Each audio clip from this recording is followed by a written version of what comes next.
Harka fuune akkam jirtu kabajamtoota daawwattoota keenya kun oduuwwan gurguddoo tibbanaa biiroo kominikeeshinii Oromiyaatiin dhiyaatudha. Oduuwwan keenya gurguddoo tibbanaa dhimmoota hawaasummaa, dinagdee fi siyaasaa kan biyyaaf kan naannoo qabannee dhiyaanneerraa oduu waliin Angaaddisee Taanaati nu waliin tura.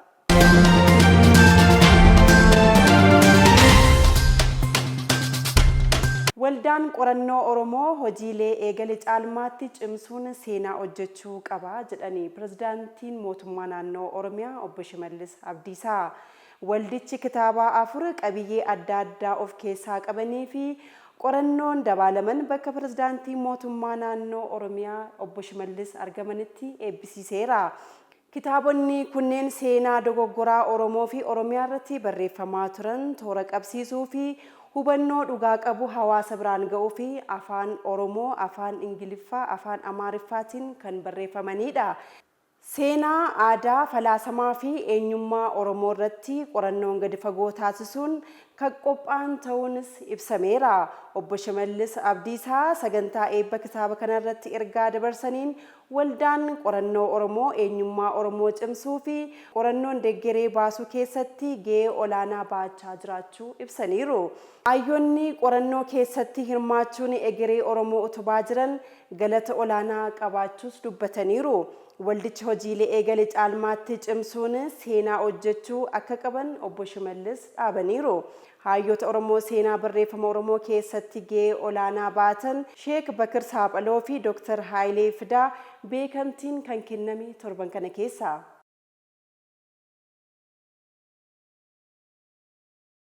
Irreechi iccitii uumamaatiin namoota kan araarsu uumaa fi uumaa isaatti walitti kan dhiyeessuudha jedhani hoogganaan biiroo kominikeeshinii Oromiyaa obbo Haayiluu Addunyaa.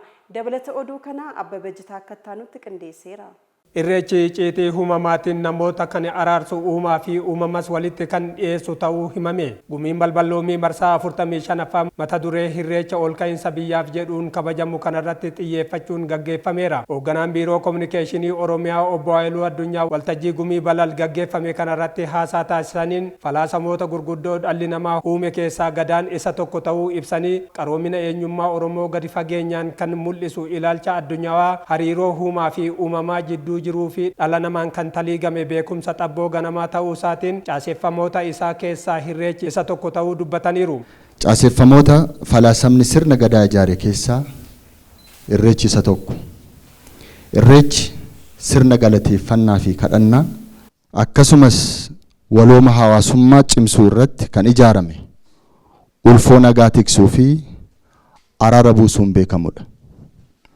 Irreechi itita muuxannoo jiruuf jireenyaan barootaaf ijaaramaa fi afoolaan wal harkaa fuudhamaa kan as ga'e yoo ta'u beekumsa mandhaleen hariiroo oleetiin walitti dhufeenyi ilmi namaa uumaa waliin qabu kan ilaalu hariiroo dalgeetiin deemsa walooma uumaa hunda kan tiksudha.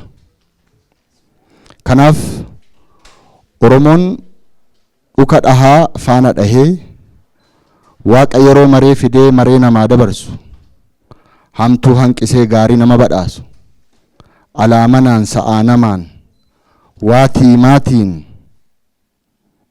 dukkana bariisisee fuula ifaa nama agarsiisu maatiin dinqatti gosaan borootti sabaan malkaatti irreeffachuudhaan uumaa isaa galateeffata. Kan fuulduraafis uumaa isaa kadhata ni abdata. Oromoon uumama jiidhaa qabatee uumaa waaqaaf lafaa eegaa biyyaaf namaa kan galateeffatuuf uumaan hundaa ol ta'uu waan hubatuuf. Oromoon uumama jiidhaa qabatee uumaa waaqaa fi lafaa eegaa biyyaa fi namaa kan galateeffatuu fi uumaan hundaa ol ta'uu waan hubatuufidha kan jedhan obbo Haayiluun uumaan hunda uumee bulchiinsa dhala namaaf akka kennes kan amanu ta'uu himani. Irreechi bifaa fi amantiidhaan afaanii fi eenyummaan hin loogu ammannaa fi simannaan kan ijaarame waltajjii addunyaa ta'uus dubbataniiru. Dhaloonni kunis seeraa fi sirna akkasumas safuu ganamaan masakamuun biyyaa fi biyyoo tikfachuun gahee isaa akka ta'es hubachuun dirqama isaa bahuu irratti kan argamu ta'uus dubbataniiru. Irreechi icciitii uumamaatiin namoota kan araarsu uumaa fi uumamas walitti kan dhiyeessudha. Sirna kabaja irreecha bara kanaa wayita ol ka'iinsa biyyaa labsinee injifannoo olaanaatti ce'aa jirrutti ayyaana guddaa kabajamu ta'uu isaatiin miiraa fi hiikoo olaanaa kan qabu akka ta'es obbo Haayiluun dubbataniiru. Ummatichi dhugaasaa qabatee duudhaasaa dhugeeffachaa fi saboota waliinis hariiroo obbolummaa cimsachaa imala gara ol ka'iinsaatti eegalameef utubaa ta'uu akka qabus dhaamaniiru. Yuunivarsiitii Arsiitti qorataan aadaa Dr. Mahammad Namoo sirna irreechaa ilaalchisuun waraqaa qorannoo dhiyeessaniin Oromoon nama qofaan osoo hin taane uumama naannoo isaa jiru waliin hariiroo uummatee uummata jiraatu ta'uu dubbatani. Yeroo namni nama wajjin jiraachuu dadhabetti Oromoon akkamitti waan lubbuu qabu waan lubbuu hin qabne waan naannoo isaa jiru sana wajjin heera kabajee akkamitti akka inni wajjin jiraatuu fi uummanni Oromoo uummata duudhaan bulu uummata safuu qabu akka ta'e laaluu dandeenya jechuudha. Hariiroon olee akka tolu yoo barbaadame hariiroon dalgee kun sirritti eegamuu qabaa jedha gadaan. Annama wajjin odoon araaramin araara waaqaan eeggadhu jechuudha. Waaqni akkanaa araaramu yoo barbaade waaqarraa faatii yoo barbaade jalqabaan nama na wajjin jiru ollaa kiyya nama na wajjin jiru wajjin nagaa ta'uu qaba. Nama qofaa miti dhagaamuu kana wajjin jiru wajjin nagaa ta'uu qaba. Maaliif kun yoo jenne Oromoon akkamitti amana? Oromoon wayyuu lamaan jidduu jiraadhaa jedhee amana. Wayyooma torban keessaa waaqni wayyu lafti wayyu haati wayyu abbaan wayyu soddaa wayyu soddaatii wayyu qaallichi wayyu jedhee wayyooma torban gurguddaa keessaa gubbaan waaqa jira kanaan dachitu jira wayyuu lamaan jidduu deemaa jedha. Namni har'a soddaatii bira yookaan immoo amaatii bira yoo dhaqe yookaan immoo mana nama guddaa yoo dhaqe yookaan immoo hooggansa bira yoo dhaqe kabajaadhaan dubbata waa hundumaa kabajaan godhe. Kanaaf Oromoon kan sammuu waaqallooti kan koomeen lafaan lole ilma kan loofaan laan tala kan loofaan laan irraa qabii jedha jechuudha. Kanaaf Oromoon uummata akkasiis jechuudha. Irreechaan yoo fudhanne irreechi kana keessaa kan bahe irreecha salphatti irreecha ibsuun hin ulfaata garuu irreecha ibsi yoo naan jecha gabaabaan gadaa foon uffatee deemu. Ayyaanni irreechaa ayyaana nagaa araara galateeffannaa fi tokkummaa fi jaalallii itti labsamuudha jedhan obbo Saadaat Nashaa. Ayyaanni irreechaa bara 2008 sababeeffachuun agarsiifni baazaarii fi ekspoo irreechaa magaalaa Finfinneetti banameera. Dabalata oduu kanaa seenaa firdiisaa akka taanutti qindeessiteetti. Ayyaanni irreechaa ayyaana nagaa araaraa galateeffannaa tokkummaaf jaalallitti labsanidha jedhan sadarkaatti aanaa pirezidaantii mootummaa naannoo Oromiyaatti qindeessaan kilaastara hawaasummaa obbo Saadaat Nashaa. Ayyaana irreechaa bara 2018 sababeeffachuun agarsiisniif baazaariin ekspoo irreechaa magaalaa Finfinneetti banameera. Obbo Saadaat Nashaa saganticha taasaa taasisaniin uummanni Oromoo saba guddaa aadaa duudhaaf seenaa guddaa qabu ta'uu ibsuun ayyaanni irreechaa ayyaana nagaa araara galateeffannaaf tokkummaaf jaalalatti labsan ta'uu himaniiru. Saboonni biyya kanaa hundi irratti hirmaachuun hariiroo hawaasummaa cimsuun tokkummaan biyya ijaaruu akka qabanii fi hojii bal'aan hojjetamaa turuu yaadachiisanii irreecha bara kanaa kan adda taasisu yeroo hidha haaromsa Itoophiyaa xumuruun ol ka'iinsa biyyaa fi haaromsa aadaa keenyaatti labsine ta'uu jedhan.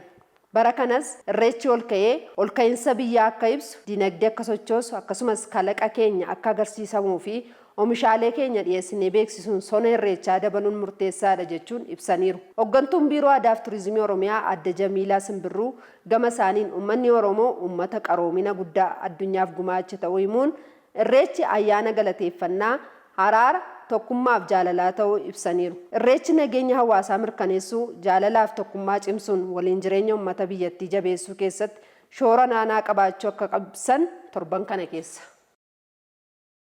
Irreechi iccitii uumamaatiin namoota kan araarsu uumaa fi uumaa isaatti walitti kan dhiyeessuudha jedhanii hoogganaan biiroo kominikeeshinii Oromiyaa obbo Haayiluu Addunyaa. Dabalata oduu kana Abbabee Jitaa akka taanutti qindeesseera. Irreechi bara 2018 mata duree irreechi ol ka'iinsa biyyaaf jedhuun fulbaana 24-25 kabajama. Hooggantuun biiroo aadaa fi turizimii Oromiyaa Aadde Jamiilaa Simbirruu saganticha irratti haasawaa taasisaniin irreechi qabeenya aadaa guddaa Itoophiyaan qabu waan ta'eef duudhaa isaa hubachiisuun addunyaaf beeksisuun qooda miidiyaalee fi kominikeeshinii ta'uu qaba jedhan. Irreechi mallattoo tokkummaa, jaalala, nageenya, araaraa, sirna galateeffannaa fi dhiifamaa ta'uu hubachuun murteessaadha jedhan. Hoogganaan biiroo kominikeeshinii Oromiyaa obbo Haayiluu Addunyaa miidiyaalee fi kominikeeshiniin maalummaa irreechaa fi faayidaalee isaa hawaasa hubachiisuu irratti hojjechuu qabu jedhan. Irreechi hariiroo uummataa, obbolummaa fi jaalala hawaasaa caalmaatti kan cimsu ta'uu hubachuun miidiyaaleen duudhaa kana gabbisuu fi hubachiisuu irratti hojjechuu akka qaban hubachiisan. Sirni guddaan kun dhalootaa dhalootatti akka darbuuf miidiyaaleen qooda irraa eegamu akka bahan gaafatan obbo Haayiluun. Duudhaaleen irreechaa nageenyaa fi obbolummaa cimsuun hawaasa gamtoome ijaaruu keessatti gahee olaanaa qabaachuu dubbatan. Waa'ee irreechaa beeksisuu, hubachiisuu fi kabaja ayyaanichaa milkeessuuf miidiyaaleef kominikeeshiniin qindoomaan hojjechuu akka qaban kan dhaaban torban kana keessa. Egaan kabajamtoota daawwattoota keenya oduuwwan keenya gurguddoo tibbanaa biiroo kominikeeshinii Oromiyaatiin qabannee dhiyaanne kanarratti xumurreerra. Odeeffannoo dabalataa argachuuf yuutuubii, feesbuukii, teelegiraamii, tiiktookii kallacha Oromiyaa laayik, sheer, kooment, sabskiraayib gochuun hordofaa isiniin jecha torban oduuwwan kan biroo nan walitti deebinutti nagaan nuuf tura.